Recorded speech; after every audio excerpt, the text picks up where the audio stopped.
গতকালকে তুহিন মারা গেছে যে জায়গাটি, সেই জায়গাটি আপনাকে দেখতে পাচ্ছি এবং শুধু জনতার ভিড় দেখতে পাচ্ছি।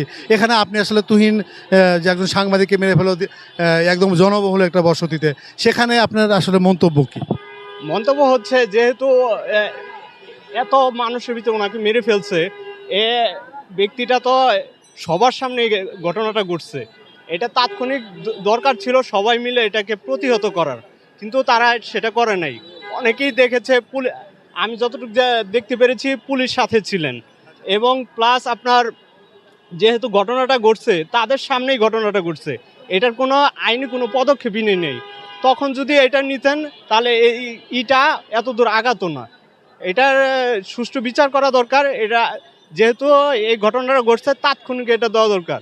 আর যেহেতু যারা ঘটনাটা ঘটাইছে তাদের দৃষ্টান্তমূলক শাস্তি দেওয়ার প্রয়োজন আমি মনে করছি। সেটা হচ্ছে একজন সাংবাদিক, আপনারা তো আপনাদেরই তো সংবাদ সংগ্রহ করে আপনাদেরকে জানাই বাংলাদেশে, সারা বাংলাদেশে কী হচ্ছে, সেই সাংবাদিকতা তো আমরা করি। সেখান থেকে একজন সাংবাদিকের নিরাপত্তা নাই, তাহলে একটা জনগণের নিরাপত্তা আসলে কীভাবে দেবে? আপনি যে কথাটা বলছেন আসলেই এটা সাংবাদিক শুধু না, এটা সবার ক্ষেত্রেই। আমি এখন রাস্তা দিয়ে হাঁটতেছি, আমার উপরে যে আক্রমণ হবে না এটার দায়ভার কে দিবে? এটা সুষ্ঠু মানে আপনার পদক্ষেপ নেওয়া দরকার। আর তাৎক্ষণিক এটার যারা অন্যায়টা করছে তাদের দৃষ্টান্তমূলক শাস্তিটা তাৎক্ষণিক দেওয়া দরকার, তাহলে এটা জনগণে সন্তুষ্টি প্রকাশ করবে। এখানে কিন্তু আমরা তুহিন হত্যা যে মেইন যে হত্যাকারী, তার স্ত্রী যেটা বলে গোলাপি বলছিল যে এখানে আরও গ্যাং আছে, ব্ল্যাক শাইন, আবার বিভিন্ন নাম বলছেন তারা। এগুলো কাজটা ধরার কি জনগণের কাজ নাকি আসলে পুলিশের কাজ? এটা আসলে মূলত পুলিশের কাজ এবং আইন প্রশাসন এমন একটা অবস্থা হয়ে গেছে যে আপনার দেখছে কিন্তু কিছু বলছে না। আর আপনার টাকা দিলেই কাজ হয়, এটা আসলে আমি কি বলবো, হয়তো ওপেনে আমি বলতেছি, আসলে টাকা দিলে কাজ হয়, টাকা ছাড়া এটা কোনো গতি দেখা যায় না। তাহলে আমরা আসলে কোন দেশে বাস করছি? আসলে বাংলাদেশেই বাস করছি, কিন্তু এটার কোনো নাই, নিরাপত্তা নেই এক কথায়। আমাদেরকে আসলে তাহলে কে বাঁচাবে বলতে আমি কিছু বলতে পারছি না, মন্তব্য করতে চাচ্ছি না, কারণ আমিও কয়েকদিন পরে এখানে কিছুদিন পরে আসব। এটা অনেকে মানে দেখতে পারবে, তখন আমার উপরেও আক্রমণ হতে পারে।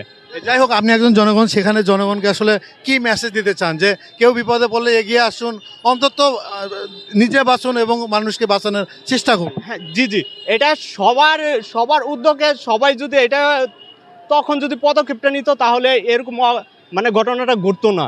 সবাই মিলেমিশে একসাথে প্রতিহত করা দরকার ছিল আমার মতে। ওরা না হয় 5 জন ছিল, আমরা ছিলাম 500। ওরা যদি 500 হয়, আমরা 5 লক্ষ, সেখানে আসলে আমরা ওদেরকে প্রতিহত করতে পারবো না? জি, অবশ্যই পারবেন। কারণ এই যে আপনার এই যে 24 সালের যে দেশটা স্বাধীন হয়েছে, একজনে কিন্তু হয়নি, সবাই মিলে হয়েছে। এরকম যদি 2, 4, 5 জন হইলো চাঁদাবাজ, কিন্তু সবাই তো আর না। সবাই যদি একত্রে হয় তাহলে এটা প্রতিহত করা তাৎক্ষণিক করা যেত। আমার দায়িত্ব আমাদের আসলে সাংবাদিক জনগণেরই করতে হবে এবং সবাই যে যেখান থেকে পারেন সেখান থেকে আসলে এগিয়ে আসুন। জি, এটাই মেসেজ। আর যেহেতু ঘটনাটা ঘটছে, আসলে তখন আমি ভিডিওটা দেখে খুবই মর্মান্তিক, মানে শেষে গিয়ে আপনার মৃত্যু নিশ্চিত করার ক্ষেত্রে আমি ভিডিও ফুটেজটা দেখছি, জবাই প্লাস করছে।